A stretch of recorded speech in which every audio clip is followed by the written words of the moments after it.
My wife said, "I sold your old Cadillac for $40,000. Her family celebrated, thinking it was a smart move. "Let's buy dinner with the money," she said. I stayed quiet. Then the car dealership called screaming, "Why is the police here? I'm glad to have you here.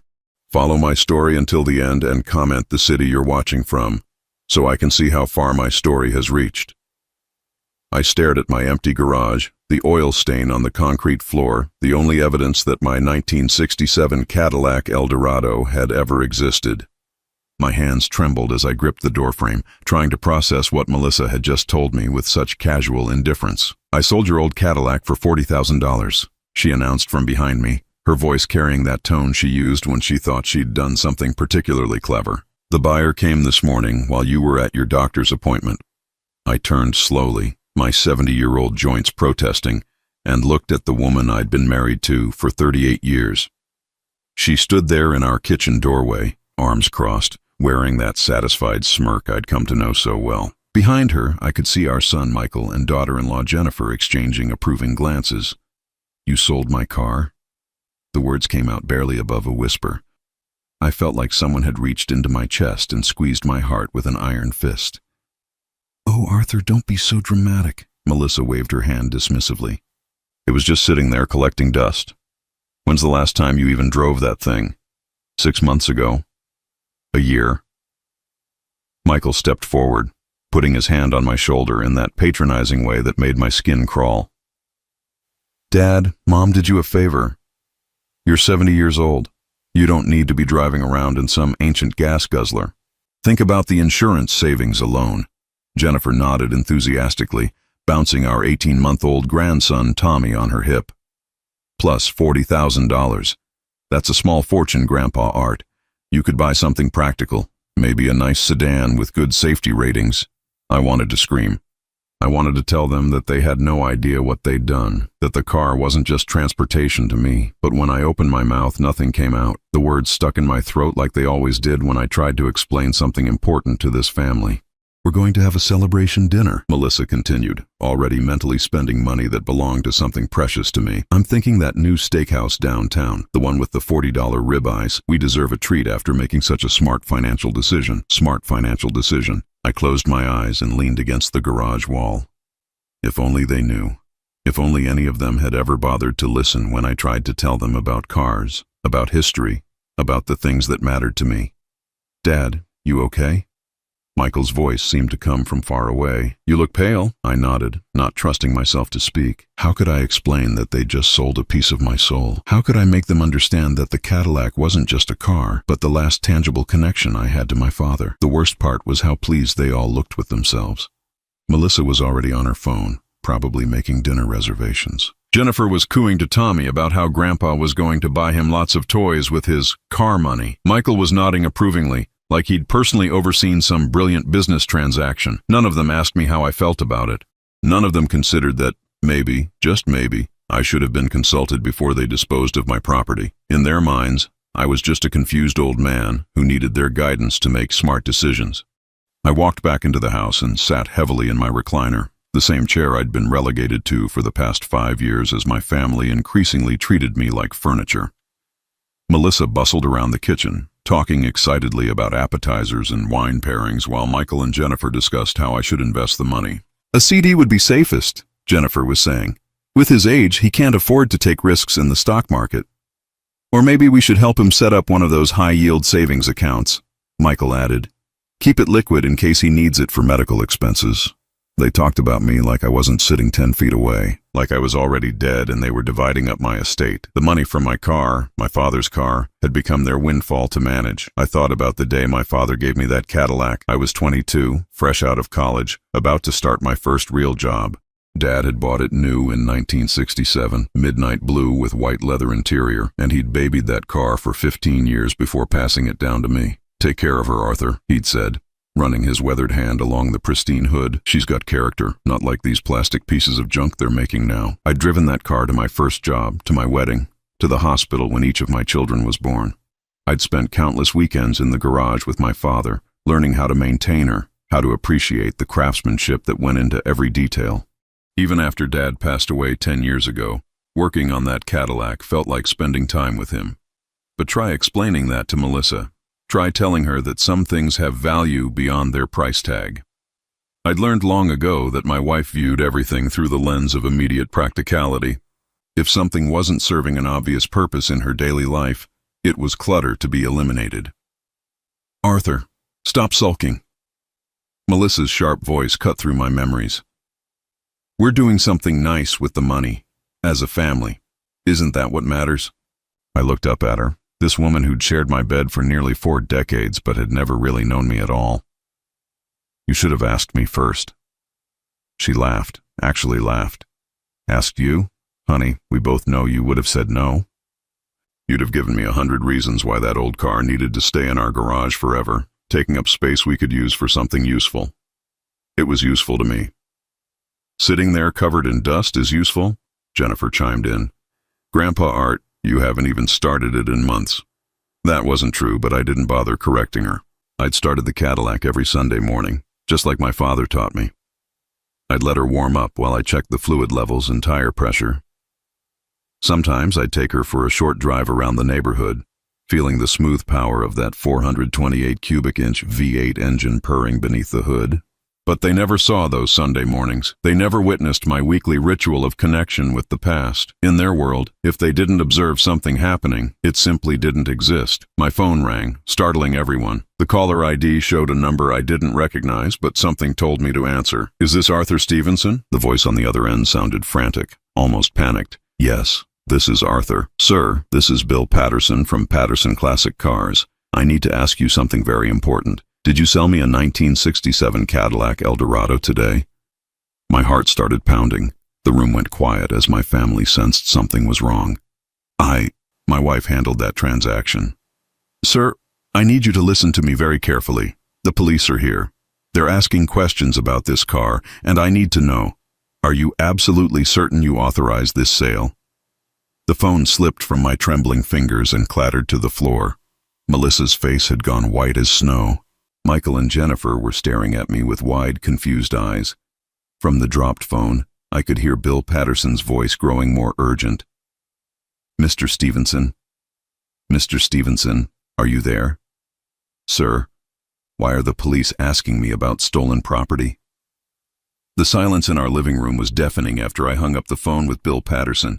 Melissa stood frozen in the kitchen doorway, her face pale as parchment. Michael and Jennifer exchanged worried glances while baby Tommy gurgled obliviously in his high chair. "What did he mean about stolen property?" Melissa's voice cracked, the confident tone from earlier completely gone.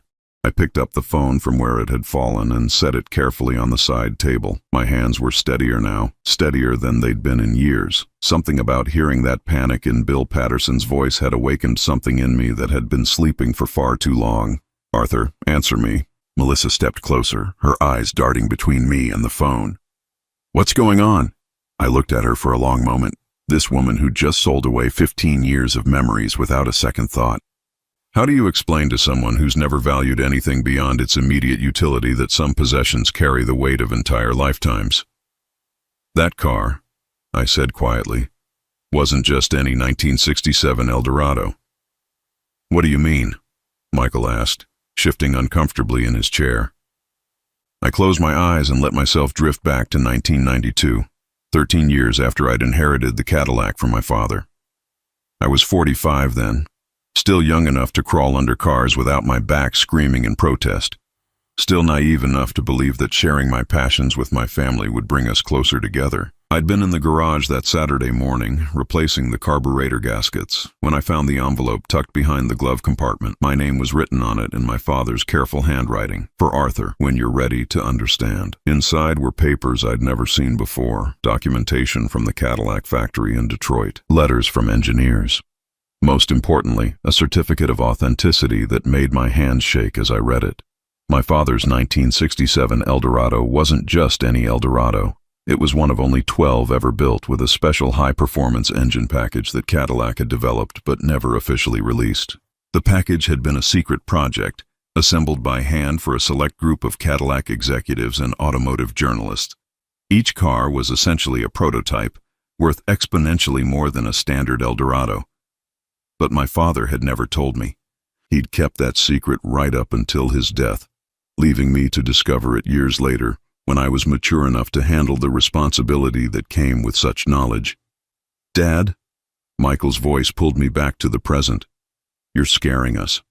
What's so special about the car?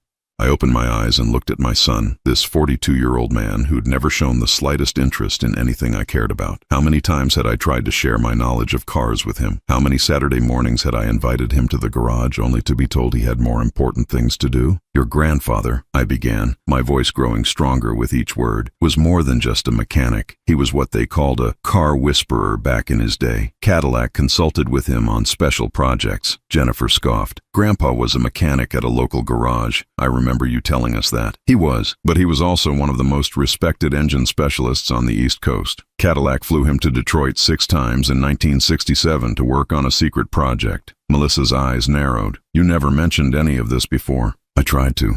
For years, I tried to tell you about the car's history, about what made it special. But every time I brought it up, you'd change the subject or tell me I was boring everyone with my car stories. The room fell quiet except for Tommy babbling to himself. I could see the doubt in their faces, the assumption that I was making this up to justify my attachment to an old car. The engine in that Cadillac, I continued, wasn't the standard 428. It was a modified version that produced 60 more horsepower than anything Cadillac officially sold that year. Only 12 cars were ever built with that engine. How do you know all this? Michael asked, his skepticism evident. I smiled for the first time all day. Because I've spent the last 30 years researching it. Because I've been in contact with the other owners. Because 3 years ago, a collector in California offered me $250,000 for that car and I turned him down. The number hit the room like a physical blow. Melissa actually staggered backward, gripping the door frame for support. $250,000? She whispered. The last one that sold at auction went for $320,000. That was 18 months ago. I stood up slowly, my old bones creaking, and walked toward the garage door. But it wasn't about the money. It never was.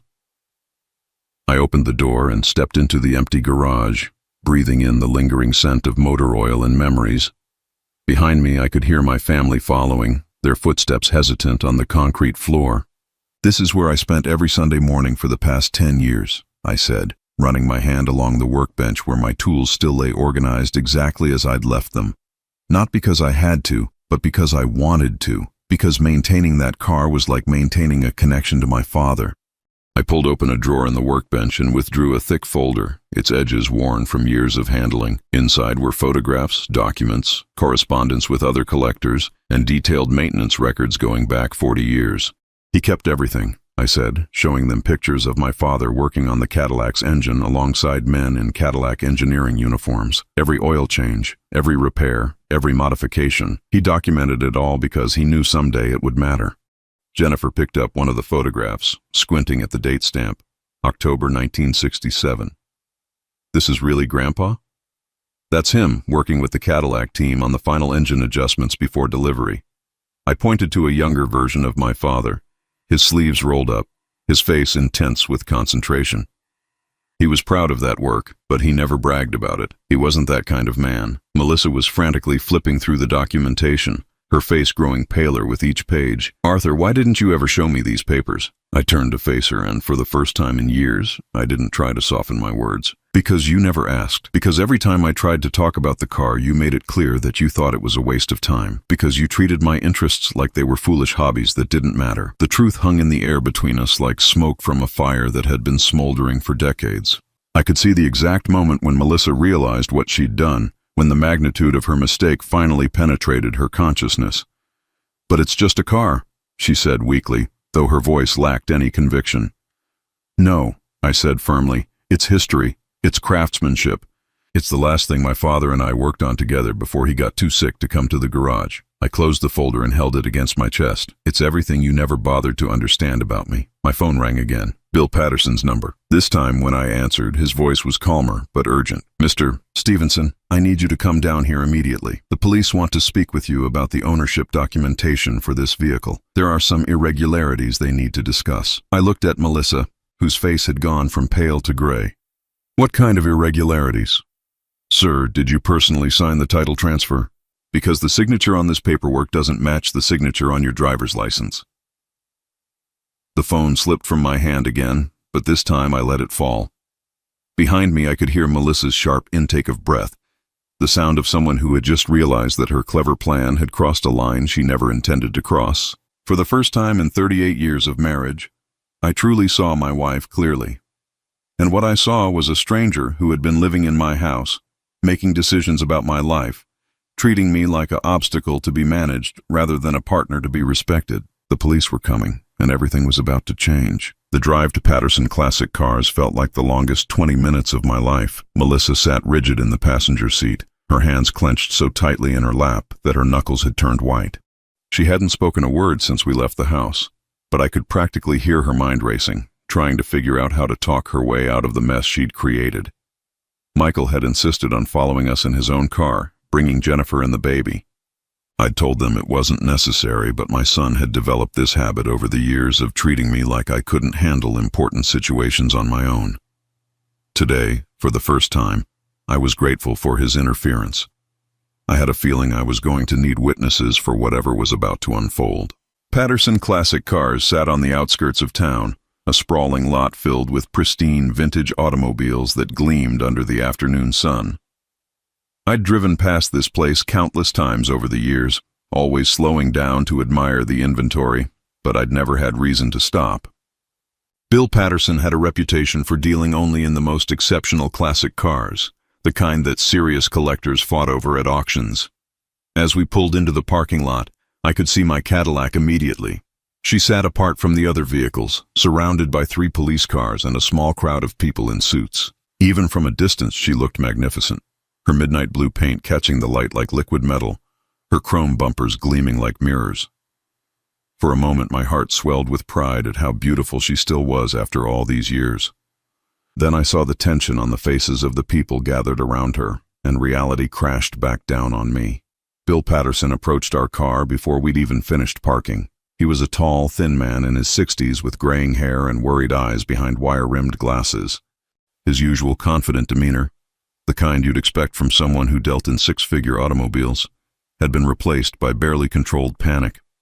"Mr. Stevenson," he said as I stepped out of the car, "thank you for coming so quickly. I'm afraid we have a very serious situation here." Detective Maria Santos introduced herself with a firm handshake and direct eye contact that made me feel like she could see straight through to my soul. She was younger than I'd expected, maybe 45, with sharp features and an intensity that suggested she didn't waste time on pleasantries. "Mr. Stevenson, I need to ask you some direct questions about the sale of this vehicle. Did you personally authorize your wife to sell this car?" I glanced at Melissa, who was standing behind me like she was trying to make herself invisible. "No, I did not." "Were you aware that she was planning to sell it?" "No, I found out about the sale after it had already happened." Detective Santos nodded, making notes in a small notebook. "Mr. Patterson, would you please explain to Mr. Stevenson what happened when you attempted to register the title transfer?" Bill Patterson ran his hand through his hair nervously. "When I submitted the paperwork to the DMV, they flagged the title immediately. The signature didn't match your signature on file, and when they ran the VIN number through their database, it came back with some unusual classifications." "What kind of classifications?" I asked, though I suspected I already knew the answer. "Mr. Stevenson," Detective Santos said, "this vehicle is registered with the National Historic Vehicle Registry as a significant automotive artifact. Cars with this designation require special documentation for any ownership transfers. The DMV is required to verify that sales are legitimate and that the vehicles aren't being stolen or sold under false pretenses." I felt a surge of vindication mixed with sadness. My father had registered the car with the Historic Registry in 1985, ensuring that its significance would be preserved for future generations. It was one of the many things he'd done to protect the Cadillac's legacy, one of the many things I'd tried to explain to my family over the years. "Furthermore," the detective continued, "our investigation revealed that this particular vehicle has been the subject of numerous inquiries from collectors and museums over the past decade. Its estimated value is significantly higher than the sale price your wife negotiated." Melissa finally found her voice. "I didn't know about any of that. Arthur never told me the car was worth so much money." I turned to look at her, and the anger that had been building inside me for hours finally broke free. "I tried to tell you, Melissa. For 10 years I tried to share this with you. Every time I mentioned the car's history, you rolled your eyes and changed the subject. You made it clear that you thought my interests were stupid and boring. That's not true, she protested, but her voice lacked conviction. Isn't it? I pulled out my phone and scrolled through my photos until I found what I was looking for. Here's a picture I took 3 months ago of a letter I received from the Peterson Automotive Museum in Los Angeles. They wanted to feature the Cadillac in a special exhibit about prototype vehicles. I showed you this letter and you know what you said? Melissa's face flushed red. She remembered. You said, "That's nice, honey," and went back to watching your television show. You didn't even look at the letter. You never look at anything that matters to me. Michael stepped forward, his face pale with dawning realization. Dad, are you saying this car is worth more than $40,000? Detective Santos answered before I could. Mr. Stevenson, based on recent auction results for similar vehicles, your car's estimated value is between $250,000 and $400,000. The number hit my family like a physical blow. Jennifer actually gasped out loud. Michael stumbled backward and had to lean against his car for support. Melissa looked like she was going to faint. $400,000, Michael whispered. The last comparable vehicle sold at Barrett Jackson for $375,000, Bill Patterson added. And that one wasn't in nearly as pristine condition as your father's car. I watched my family absorb this information, saw the exact moment when they realized the magnitude of what had been lost. But what struck me most wasn't their shock at the money. It was their shock that I had known something they didn't. For the first time in years, they were looking at me like I might actually have valuable knowledge worth listening to. Mr. Stevenson, Detective Santos said, I need to ask your wife some questions about how she obtained access to the title and registration documents. Melissa's hand started shaking. Arthur keeps all the car papers in his desk drawer. I just took them when I needed them. Did you attempt to forge his signature on the title transfer? I thought. Melissa's voice trailed off as she realized there was no good way to answer that question. Ma'am, I need a yes or no answer. Did you sign your husband's name to legal documents without his permission? Melissa looked around desperately, as if searching for someone to rescue her from the consequences of her actions. Her eyes landed on me, pleading and panicked. For 38 years I had been her safety net. Every time she made a mistake, every time she acted impulsively, every time she needed someone to clean up her messes, I had been there. I had smoothed things over, made excuses, covered for her poor judgment. But standing there in that parking lot, looking at my beautiful Cadillac surrounded by police cars, something fundamental shifted inside me. I wasn't going to save her this time. I wasn't going to pretend that what she'd done was acceptable just to keep peace in the family. Yes, Melissa whispered finally. I signed his name. Detective Santos closed her notebook with a sharp snap. Mrs. Stevenson, I'm afraid I need to inform you that you may be facing charges of forgery and theft. You'll need to come with me to the station to answer some additional questions. As I watched my wife of 38 years being led toward a police car, I felt something I hadn't experienced in decades. The satisfaction of truth finally being acknowledged. For years I had been dismissed, ignored, treated like my thoughts and feelings didn't matter. Now suddenly, everyone was paying attention. Bill Patterson approached me as the police cars pulled away. Mr. Stevenson, I want you to know that the sale is obviously void. Your car will remain in my possession until this legal matter is resolved, but she's safe here. I nodded, looking at the Cadillac one more time. Tomorrow I would have her back where she belonged, but more importantly, I would have something back that I'd lost long ago, my family's respect. Whether I wanted it anymore was an entirely different question. The house felt different when I returned home alone that evening. Melissa was still at the police station, and Michael had taken Jennifer and the baby back to their place, promising to call me later after he'd processed everything. I walked through rooms that had been filled with voices and activity just hours earlier, and the silence was both unsettling and strangely peaceful. I made myself a simple dinner, scrambled eggs and toast, the kind of meal Melissa always criticized as bachelor food, and sat at the kitchen table with the folder of documents about the Cadillac spread out before me. For the first time in years, I could look at these papers without having to explain or justify their importance to anyone. The phone rang at 8:30. Michael's name appeared on the caller ID. Dad, how are you holding up? I'm fine, son. And surprisingly, I was. How's your mother? She's pretty shaken up. The police released her a few hours ago, but she has to appear in court next week. Michael paused, and I could hear him taking a deep breath. Dad, I need to ask you something, and I want you to be honest with me. All right.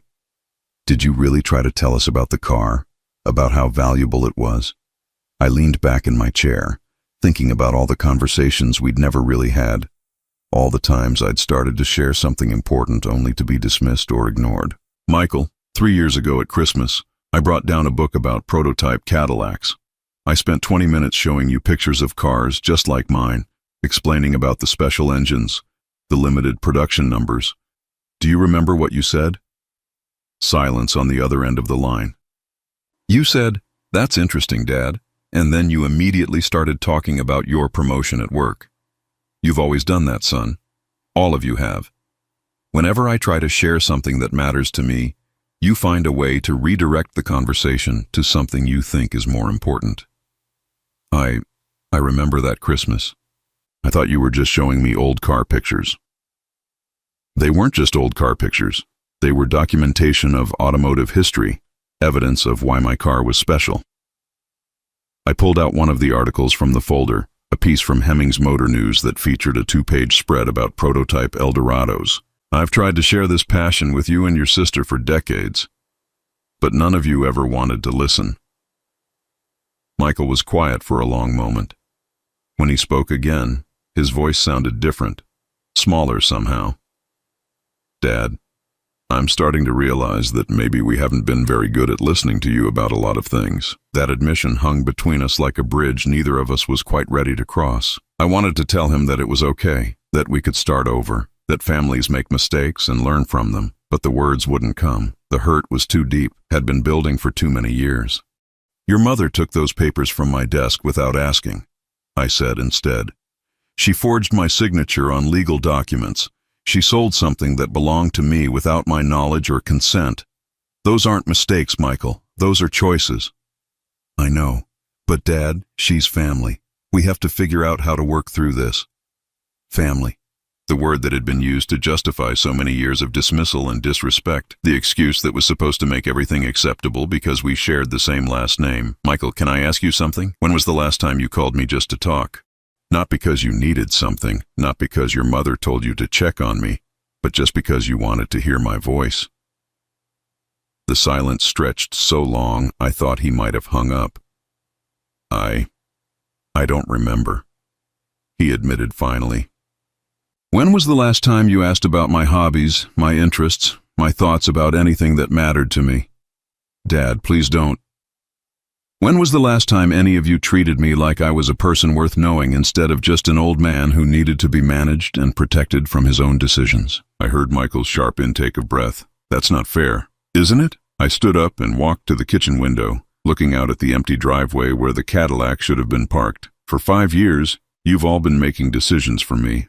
What I should drive, where I should live, how I should spend my money, what hobbies are appropriate for someone my age. You've treated me like I'm incompetent, like my 70 years of life experience count for nothing. We were trying to help. No, Michael, you were trying to control. There's a difference.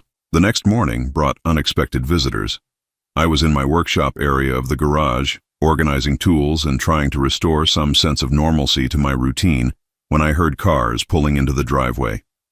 Through the window, I could see 2 vehicles I didn't recognize, a silver BMW and a red pickup truck. The doorbell rang, and I opened it to find 3 people I'd never met before.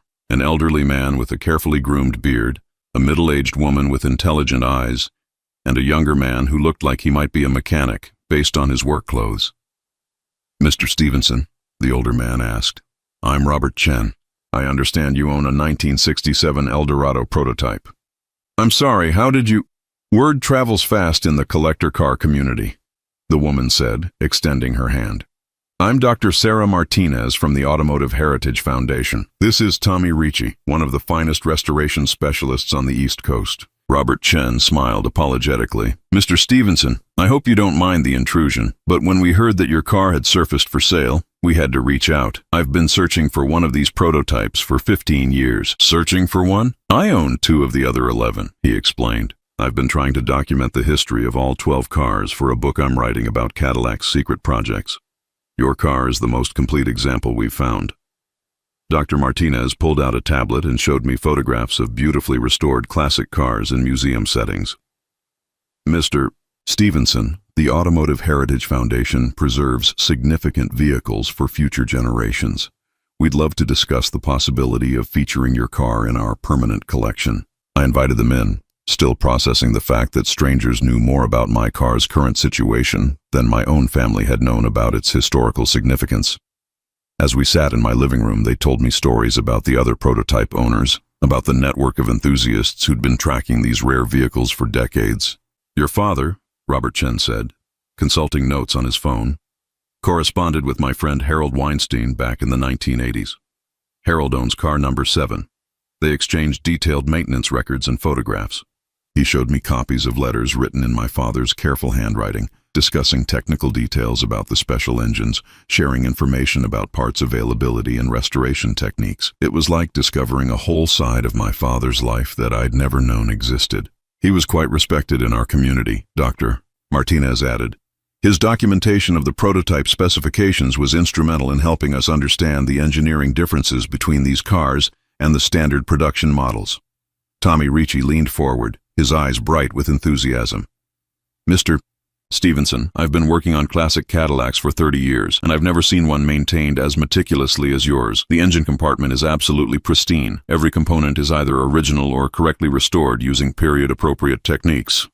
I felt a surge of pride that had nothing to do with money or prestige. These people understood what I'd been trying to explain to my family for years, that the Cadillac represented something larger than just transportation. It was a piece of automotive history, a testament to craftsmanship, a link to a time when cars were built by hand with attention to every detail. Mr. Stevenson, Robert Chen said carefully, I hope you don't mind me asking, but we heard through the collector network that your car was almost sold yesterday. Is everything all right? I found myself telling them the whole story, about Melissa's sale, about the police involvement, about my family's complete lack of understanding about what they'd almost lost. These strangers listened with the kind of attention my own family had never shown, asking thoughtful questions and expressing genuine shock at how close the car had come to disappearing into the wrong hands. The dealer who bought it, Tommy Ricci said, shaking his head, he had no idea what he was getting. If he'd tried to modify it or sell it to someone who didn't understand its significance. It would have been a tragedy, Dr. Martinez finished. These cars are irreplaceable pieces of automotive history. When they left an hour later, each of them pressed business cards into my hand and made me promise to call if I ever wanted to connect with other collectors or needed advice about the car's care. For the first time in years, I felt like I'd had a conversation with people who saw me as knowledgeable and interesting, rather than just an old man with outdated interests. As I watched their cars disappear down the street, I realized something that should have been obvious long ago. I had been living with the wrong people. For decades, I'd tried to force my family to appreciate things they would never understand, while there was an entire community of people out there who shared my passions and respected my expertise.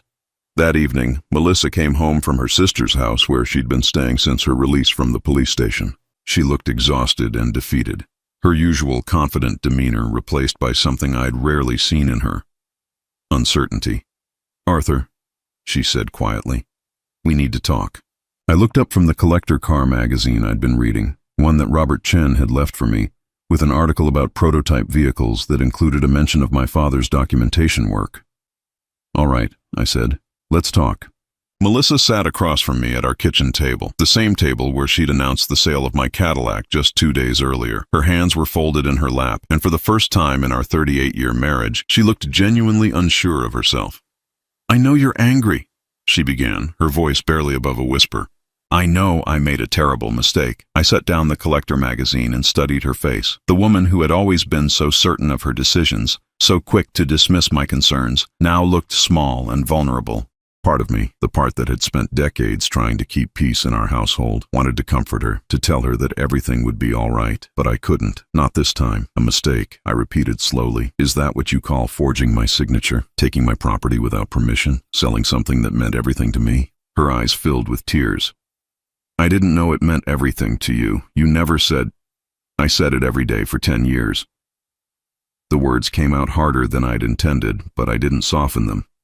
Every time I worked on that car, every time I talked about its history, Every time I tried to share what it represented to me, you chose not to listen. Melissa wiped her eyes with a tissue. I thought it was just a hobby, something to keep you busy in retirement. No, Melissa, you thought it was an inconvenience. You thought my interests were silly and my knowledge was worthless. I leaned forward, meeting her gaze directly. And you weren't the only one. Before she could respond, the doorbell rang. Through the front window, I could see Michael's car in the driveway, along with another vehicle I didn't recognize.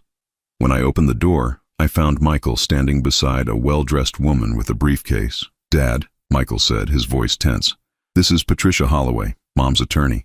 We need to discuss the legal situation." Patricia Holloway was a sharp-eyed woman in her 50s who radiated the kind of confidence that came from years of getting people out of difficult situations. She shook my hand firmly and asked if we could sit down to talk. "Mr.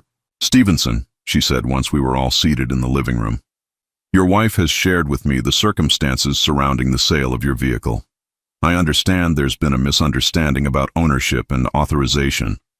"There's been no misunderstanding," I said calmly. "My wife stole my car and forged my signature to sell it. Those are facts, not misunderstandings." Patricia's eyebrows rose slightly. "Mr. Stevenson, I think we can resolve this matter without involving the criminal justice system. Your wife made an error in judgment, but her intentions weren't malicious. She genuinely believed she was helping by liquidating an asset that seemed to be sitting unused." I almost laughed at the careful legal language she was using to describe theft and forgery. "Miss Holloway, do you know how much that car is worth?" "I understand it's more valuable than initially thought, yes. Between $250,000 and $400,000. My wife liquidated an asset worth more than our house without bothering to find out what it was actually worth." Michael shifted uncomfortably in his chair. "Dad, we all made assumptions. We should have asked more questions. You should have listened to the answers I'd been giving you for years." Patricia opened her briefcase and pulled out several documents. "Mr. Stevenson, I've prepared some paperwork that could help resolve this situation amicably. If you're willing to sign a statement indicating that this was a family misunderstanding rather than intentional theft, the prosecutor might be willing to drop the charges against your wife." I looked at the papers she was holding, then at Melissa's hopeful face, then at Michael's anxious expression. They were asking me to lie, to pretend that years of dismissal and disrespect had been just a misunderstanding, to protect Melissa from the consequences of her actions by taking responsibility for her choices. "No," I said quietly. Patricia blinked. "Excuse me?" "No, I won't sign those papers. I won't lie to protect someone who showed me such complete disrespect." "Arthur, please," Melissa said, fresh tears starting to flow. "I'm your wife. We can work through this." "Are we?" I asked. "Are we really going to work through this? Or are you going to go back to ignoring everything I say the moment this crisis passes?" The room fell silent. Patricia glanced between Melissa and me, clearly recognizing that this was about much more than a car sale gone wrong. "Mr. Stevenson," she said carefully, "what would it take for you to consider resolving this matter privately?" I thought about Robert Chen and Dr. Martinez and Tommy Ricci, people who had spent an hour in my home and shown more interest in my knowledge and expertise than my own family had shown in years. I thought about the community of collectors who had been tracking my car for decades, who understood its significance in ways my family never would. I want my car back, obviously. I want acknowledgement that what was done to me was wrong, not just a misunderstanding. And I want assurance that nothing like this will ever happen again. "Of course," Melissa said quickly. "Arthur, I promise I'm not finished." I turned to Michael. "I also want honesty about something else, something I discovered yesterday." Michael's face went pale. "What do you mean?" I walked to the kitchen and returned with a small wooden box that I'd found while looking through my workshop the previous evening. Inside were receipts, warranties, and documentation for various tools and equipment that had disappeared from my garage over the past 5 years. My 1947 Stanley plane, the one that belonged to my grandfather. "Where is it?" Michael's mouth opened, but no words came out. "My complete set of snap-on wrenches. The ones I bought in 1973 with my first paycheck from the electric company. Where are they?" "Dad, I can explain. The antique tool chest that my father built by hand in 1958. I noticed it missing last month." "Where is it, Michael?" Melissa's face had gone completely white. She knew. Of course she knew. "We needed money for Jennifer's medical bills when Tommy was born," Michael said miserably.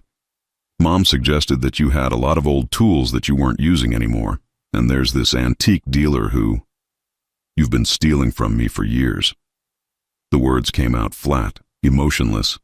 I was beyond anger now, in that strange, calm place that exists on the other side of betrayal. "Both of you." Patricia Holloway cleared her throat uncomfortably. "Mr. Stevenson, perhaps we should focus on the current legal matter." "No," I said firmly. "This is exactly what we should be focusing on. This pattern of taking my possessions without permission, of treating me like my property belongs to the family to dispose of as they see fit." I pulled out my phone and showed them the photos I'd taken the day before while Robert Chen and his colleagues were visiting.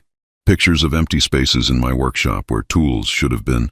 Pictures of the documentation I'd kept of every item. I've been documenting this for months, wondering if I was losing my memory or if things were actually disappearing. Now I know. Michael buried his face in his hands. "Dad, we always planned to tell you. We were going to replace everything once Jennifer got back to work."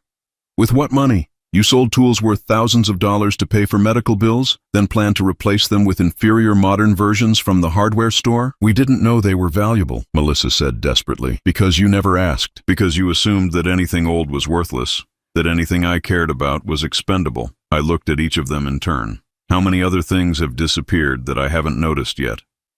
The silence that followed was answer enough.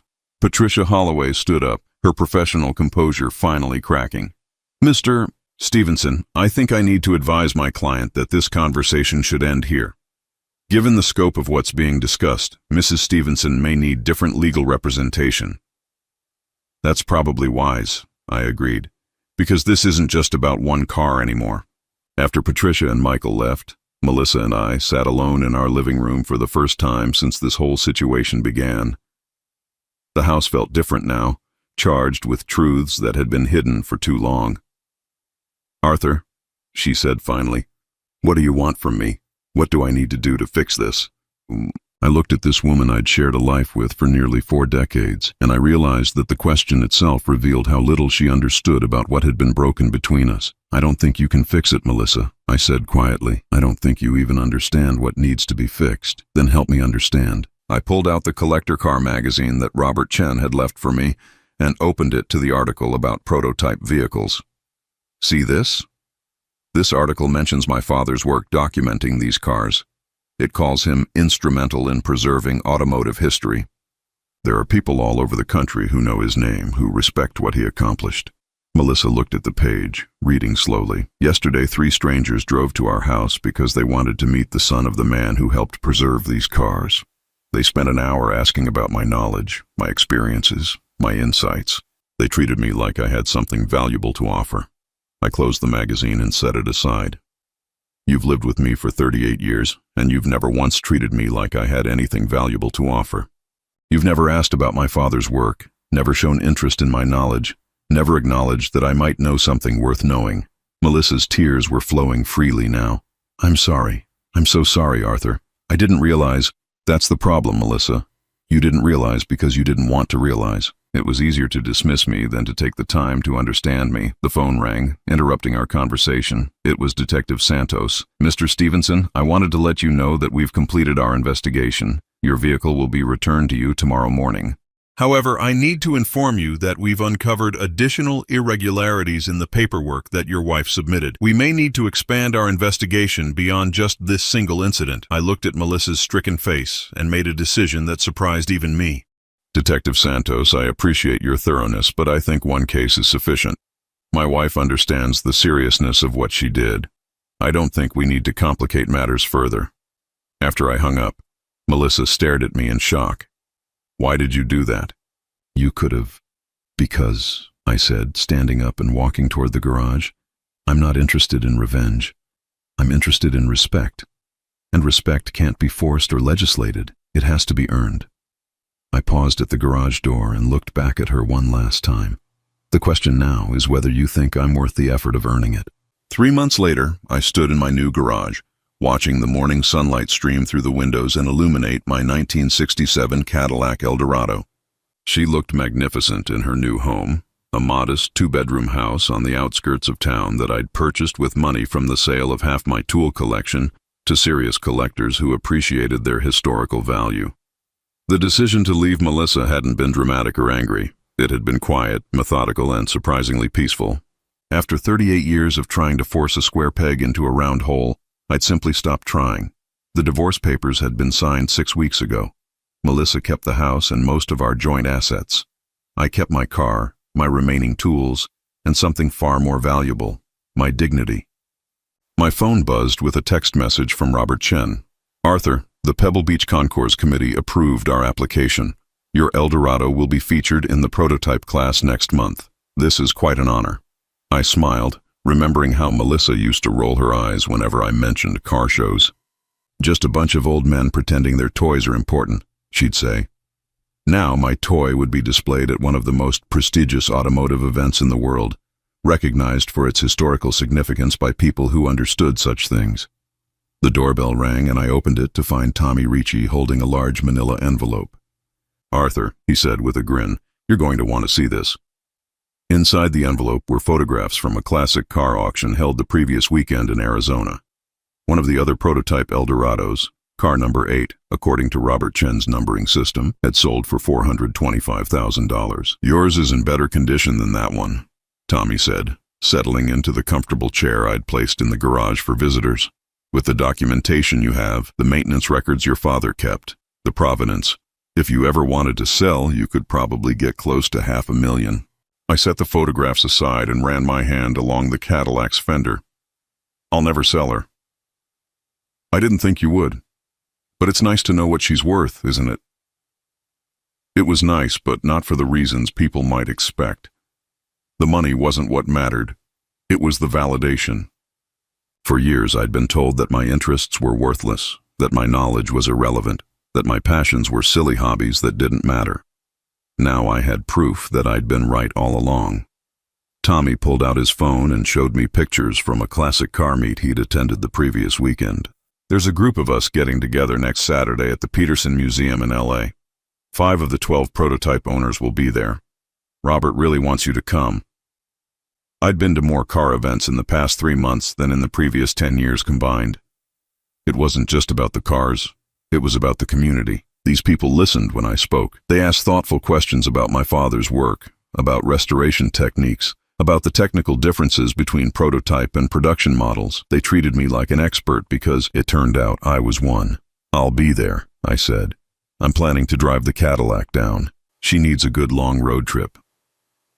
After Tommy left, I spent the afternoon in my garage, not working on anything in particular, just enjoying the peace of my new space. Everything here was mine, chosen by me, arranged by me, maintained by me. No one questioned my decisions or criticized my methods. No one made me feel guilty for spending time on things I loved. The phone rang around 4 o'clock. Michael's name appeared on the caller ID. "Dad, how are you settling in?" "Fine, son. The house is perfect for my needs. I drove by yesterday. The garage looks bigger than your old one." "It is. Big enough for the Cadillac and a proper workshop area." There was a pause. Michael had been calling every few weeks since the divorce was finalized, awkward conversations where he tried to maintain some connection while avoiding the uncomfortable truths about why I'd left. "Dad, I wanted you to know that Jennifer and I have been talking. About the tools we sold, about not listening to you. We want to make things right. How do you plan to do that?" "We found some of your grandfather's tools at estate sales. Not the exact ones, but similar pieces from the same era. And we located the antique dealer who bought your tool chest. He still has it, and he's willing to sell it back. I appreciated the effort, but they still didn't understand." "Michael, it's not about the tools themselves. It's about what they represented. The connection to my father and grandfather, the respect for craftsmanship, the value of maintaining things rather than discarding them." "I know. I think I'm starting to understand that now." "Are you? Or are you just trying to ease your guilt?" The question hung between us like a bridge that neither of us was sure we wanted to cross. "Dad, what can I do? What do any of us need to do to earn your forgiveness?" I walked over to the workbench where I'd organized my remaining tools, the ones that hadn't been sold, plus several new pieces I'd acquired from collectors who appreciated their significance. Each tool had its place, its purpose, its story. "Michael, forgiveness isn't something you earn by grand gestures or expensive purchases. It's something that develops over time through consistent respect and understanding. I want to try, if you'll let me." I thought about the lonely dinners in my new house. The quiet evenings with no family around. The grandchildren I rarely saw anymore. The independence I'd gained had come at a cost, and some days that cost felt heavier than others. "All right," I said finally. "But this time, we do things differently. If you want to rebuild our relationship, you start by listening. Really listening. Not just waiting for your turn to talk. I can do that. Can you? Can you sit in my garage for an hour while I explain the difference between a 1967 Eldorado and a '68? Can you look at my tools and ask about their history instead of calculating their resale value? Can you treat me like I have knowledge worth learning instead of problems worth solving?" "Yes, I want to learn, Dad. I want to understand what's important to you." After we hung up, I sat in my garage as the afternoon sun slanted through the windows, creating patterns of light and shadow on the concrete floor. The silence was complete except for the distant sound of traffic and the ticking of the old electric clock I'd hung on the wall. For the first time in years, I felt truly content. Not happy in the giddy, excited way of someone who'd won a prize, but content in the deep, settled way of someone who'd finally found their proper place in the world. My phone buzzed with a message from Dr. Martinez at the Automotive Heritage Foundation. "Arthur, the board approved your proposal. We'd love to have you as a consulting curator for our prototype vehicle collection. When can you start?" I smiled and typed back, "How about Monday?" The consulting position would pay well, but more importantly, it would give me purpose. I'd be working with people who valued my expertise, documenting the history of significant vehicles, helping preserve automotive heritage for future generations. It was exactly the kind of work my father would have been proud to see me doing. As the sun began to set, I started the Cadillac's engine and backed her out of the garage. The 428 cubic inch V8 rumbled to life with the deep, satisfied sound of properly maintained machinery. I drove slowly through my new neighborhood, windows down, feeling the smooth power that my father and his colleagues had built into this remarkable machine. At a red light, a young man in the car next to me rolled down his window and called out, "Beautiful car, sir. What year is it?" 1967, I replied. "One of only 12 ever built like this." His eyes widened with interest. "Really? That's incredible. I'd love to hear more about it sometime." "Stop by my garage any Saturday morning," I said, handing him one of the business cards I had printed for my consulting work. "I'll be happy to tell you the whole story." As I drove home, I realized that this was what I'd been searching for all along. Not just people who would listen to me, but people who wanted to listen. People who saw value in knowledge and respected the time it took to develop expertise. I pulled back into my garage and sat for a moment with the engine running, savoring the sound and feeling of the car around me. Tomorrow, I would drive to Los Angeles for the car meet. Next week, I would start my new job at the Heritage Foundation.